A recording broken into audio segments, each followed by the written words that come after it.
आप सभी का स्वागत है अपने चैनल खुरेज एमएस कोचिंग में। आज हम आपके लिए लेकर आ चुके हैं एडगेट अभ्यास पुस्तक का 2024-25 की नई किताब। इसमें हम कक्षा 6 विषय भाषा भारती यानी हिंदी का किताब का संपूर्ण सलूशन लेकर आ रहे हैं। तो यहाँ पर अध्याय 1 आपने पहले प्रोवाइड कर लिया है। अब आपको इस वीडियो के माध्यम से अध्याय 2 लेकर आ चुके हैं। तो इसे आप यहाँ से यहाँ तक संपूर्ण पढ़ सकते हैं। जितनी किताबें हम डायरेक्ट आपको सोल्यूशन कराएंगे। तो सबसे स्टार्टिंग से जो सोल्यूशन है वो बहुविकल्पीय प्रश्न रहेंगे। तो पहले क्वेश्चन में पूछा गया है अविकारी शब्द कैसे कहते हैं। तो प्रति इसका राइट आंसर हो जाएगा। कम समय में बताना इसलिए कम पढ़ेंगे, आंसर आपको जल्दी जल्दी प्रोवाइड करते रहेंगे। ठीक है। जीव कोमल है, दांत कठोर है, कथन किसका है। तो यहाँ पर कन्फ्यूशस ने इसका राइट आंसर हो जाएगा। इस प्रकार क्वेश्चन नंबर आपका तीसरा देखेंगे। तो क्वेश्चन नंबर तीसरे में पूछा गया है वचन कब औषधि का काम करता है। मीठे होने पर वचन औषधि का काम करता है। इस प्रकार क्वेश्चन नंबर 3 कंप्लीट हो जाता है। 4 देखेंगे जीवन में कौन जीतता है। तो यहाँ पर विनम्र स्वभाव वाला जीतता है। इस प्रकार क्वेश्चन नंबर 4 कंप्लीट हो जाएगा। 5वां देखेंगे लुकमान ने शरीर का कौन सा हिस्सा सबसे ज़्यादा और सबसे बुरा बताया है। तो जीभ इसका राइट आंसर हो जाएगा। इस प्रकार आपके ऑब्जेक्टिव क्वेश्चन कंप्लीट हो जाते हैं बिना टाइम खराब किए। अब देखेंगे नीचे दिए गए शब्दों में से उचित शब्द चुनकर रिक्त स्थानों की पूर्ति कीजिए। तो यहाँ पर ये शब्द दिए गए हैं, इनमें से आपको नीचे रिक्त स्थान दिए गए हैं, इनको आपको कंप्लीट करना है। सबसे पहले छठवें खालिस्तान में आपसे पूछा गया है खालिस्तान भी एक कला है। तो यहाँ पर आप इसे लिख सकते हैं, जो बोलना है वो भी एक कला है। तो इसका राइट आंसर आप यहाँ पर बोलना भर लेंगे।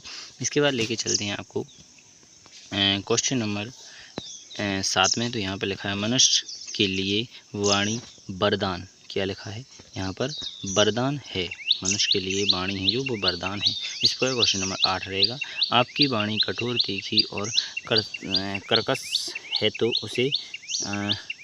उसे आप मीठा, क्या लिखा है? मीठा, तो इसे आप मीठा बनाइए। इस प्रकार क्वेश्चन नंबर आपका 8 कंप्लीट हो जाएगा। 9वां देखेंगे वाणी के सदुपयोग से स्वर्ग नरक भी बन सकता है। और दुरुपयोग, क्या लिखेंगे इसे आप?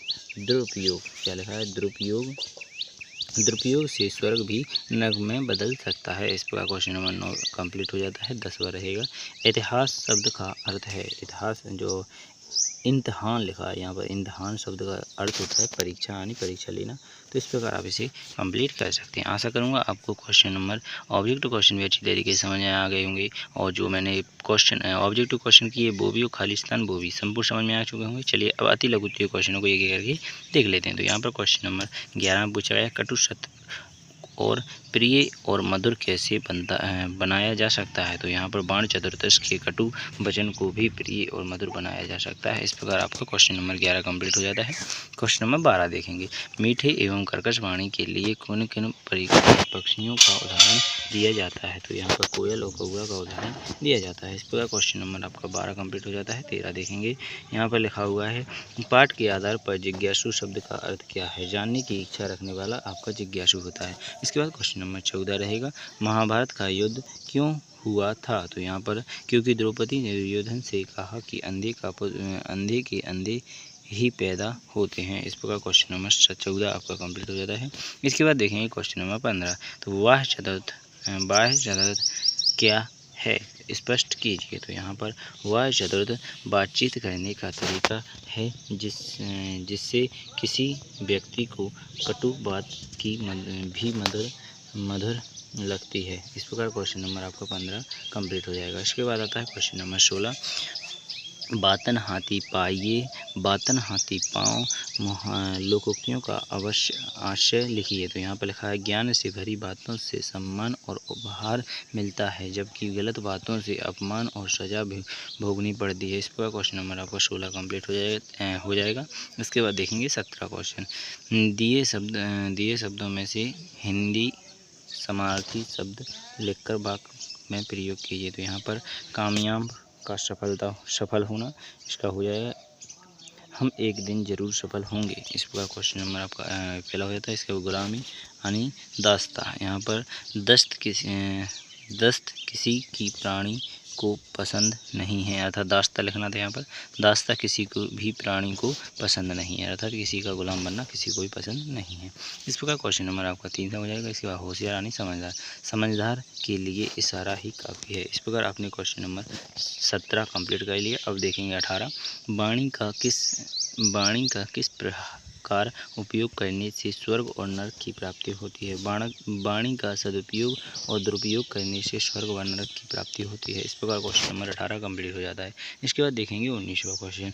आप जब किसी से मधुर वचन कहते हो तो आपको क्या लाभ होते हैं। यहाँ पर मीठे वचन बोलकर हम सबको अपना बना सकते हैं। मीठे वाणी बोलने से दूसरों को दुख और मीठी वाणी बोलने से दूसरों को सुख और अपने तन को शीतलता प्राप्त होती है। इस प्रकार क्वेश्चन नंबर 19 कंप्लीट हो जाता है। अब देखेंगे क्वेश्चन नंबर 20। सत्य कभी कभी कड़वा भी होता है, परंतु उसे कहने से पूर्व कौन कौन सी सावधानियां रखनी चाहिए। यहाँ पर सत्य से बढ़कर कुछ नहीं, लेकिन शास्त्र ये भी कहते हैं कि ऐसा सत्य जो किसी को दुख पहुंचाए वो सच नहीं कहना चाहिए।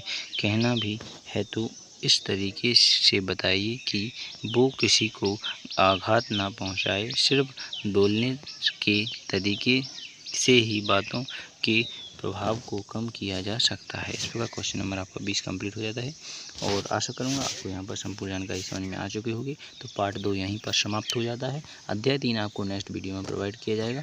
आशा करूंगा यह वीडियो आपको अच्छी लगी होगी। बिना टाइम खराब किए अगली वीडियो मिलेंगे। भारत माता की।